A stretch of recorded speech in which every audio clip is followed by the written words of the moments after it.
Quick video here, guys, but I'm throwing in one of these Home Depot ice maker kits. Anybody can do this. That's why I'm sharing this video. Now, my ice maker has a line that's going to accept this because this has push fittings in it, as you can see. My push fitting coupling is going to go right on this water line here. I already have a hole drilled here, which I use one of my wife's decorations just to see where it's at. But honestly, I'm going to use that to pull my line through because I drilled my hole and it's right there. So let's go down to the basement. I'll show you how I throw this saddle clamp on. Now, I have a water line here and you can see my little piece of straw hanging down there. And look at that. What do you know? We got a junction box that has no cover on that. So I'm going to throw a cover on that once all said and done. And what the hell is that? That looks like it's low voltage. All right, whatever. So this is where we're going to be throwing the saddle clamp on. It's very simple. I'm going to show you guys how to do it. Now, earlier I said I was going to fish it down through there. Actually, I'm going to take this. I'm going to throw some tape on the end of this so I don't get any junk inside the water line. Just going to throw a little electrical tape over this. It's not going to be the area where I make the connection. I'm going to cut it before, but I don't want to get anything inside of it either way. So we're going to throw some tape over it. I'm going to feed it down. I know that I have enough room to grab it from up here. All right, well, at least you confirmed where I am. I got my line here, threw a little bit of electrical tape over it. Just gonna feed through here.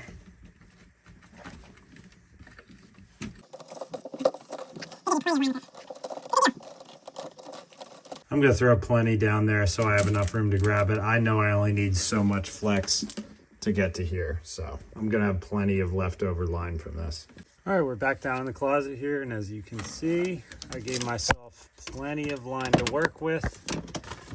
And I'm gonna tie this in the most convenient place for me, an area where I can reach to shut it off. I'm just gonna throw my saddle clamp right on here. I already confirmed that this is a cold water line, so that's not a problem. So we're gonna be tying in right around here.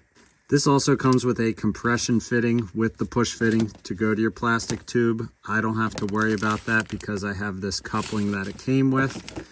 Now we're going to throw our saddle clamp on. We're going to have this with the concave of the pipe. As you can see, we're going to tighten these screws right around it, and then I'll show you what we do from there.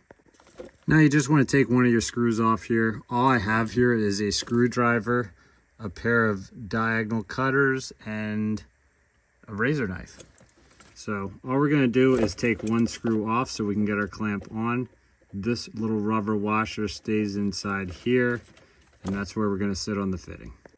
All right, now I have my valve on in a place where it's going to be convenient for me to send my screws in, but also to turn this off and on and be able to get my ceiling tile back in. So now I'm going to tighten these up. This can be a little bit of a pain in the butt when you're putting this on here. I'm telling you that now. You want to make sure that your washer is lined up in line with the pipe so it goes with that concave. Again, that's important. So we're going to tighten up these screws, and then we're going to be sending our water line on. Now, in the instructions for this, they tell you to have this water line shut off. I'm going to tell you now, 100% honesty, I'm not shutting it off because what I'm going to be doing is I'm going to be hooking up my lines from here to the ice maker first, then I'm going to send my line into the water line so that I don't have to worry about anything leaking out when I turn it on. All right, guys, now up here I have my coupling hooked up to my refrigerator, and then I have it to my ice maker line going down right here. I left myself plenty of slack in case I ever need to pull out the refrigerator. I'm sorry I didn't show a video of me hooking this up. It's just pretty tight, the spaces I'm working in. I really can't fit my tripod in here. What I do with these fittings is I always just push them in as far as they can go. I'll give it a little bit of twisting as I'm pushing it in. These pieces here are actually little clips that you can pull out because if you push this fitting in, then you can pull your tubing out. They give you these lines on it so you can see how far you're pushing in. And I know that I had a good connection onto the refrigerator itself. One of the best ways to figure this out is once you turn the water on, obviously, but you'll know that you have a good connection. You'll see that tube going in there.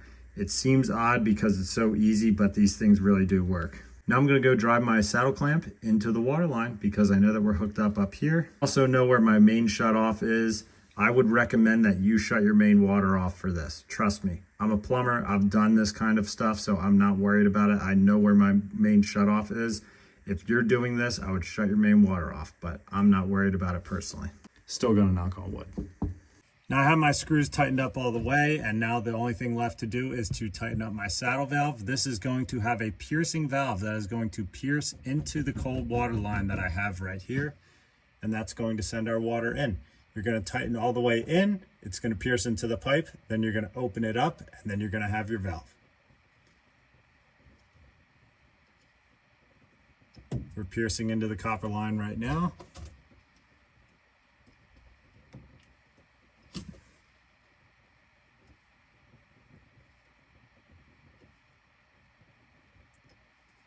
This hurts your hands, trust me. It wouldn't be bad to have a pair of pliers or something on you because it's really annoying. All right, I am into the copper now. So now my valve is shut off. Now I'm going to turn it on.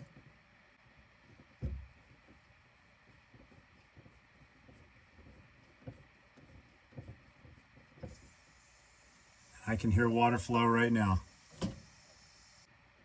I always like to open it all the way up to the compression fitting. All right, our water is on and we do not have any signs of leaks. So now it's time to check our refrigerator settings and change them because this was not set for an ice maker.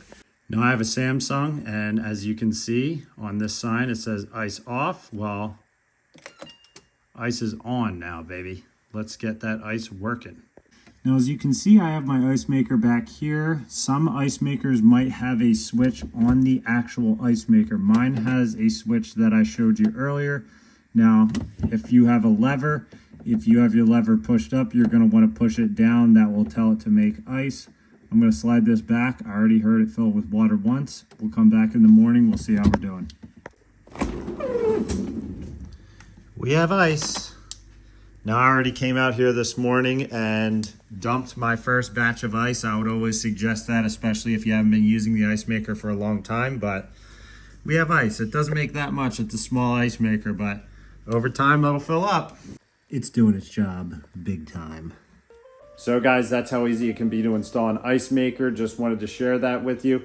Very simple DIY project. If you're ever feeling nervous about it, these saddle valves make it super easy for any homeowner to do. As you saw, all I needed was a screwdriver and really like a pair of snips or a razor knife. Minimal tools required to do this job. If you're looking for other DIY tips, whether it's long videos or shorts, check out my channel, hit the follow button, hit the like, subscribe, all that fun stuff. Dave Doc DIY, see you next time.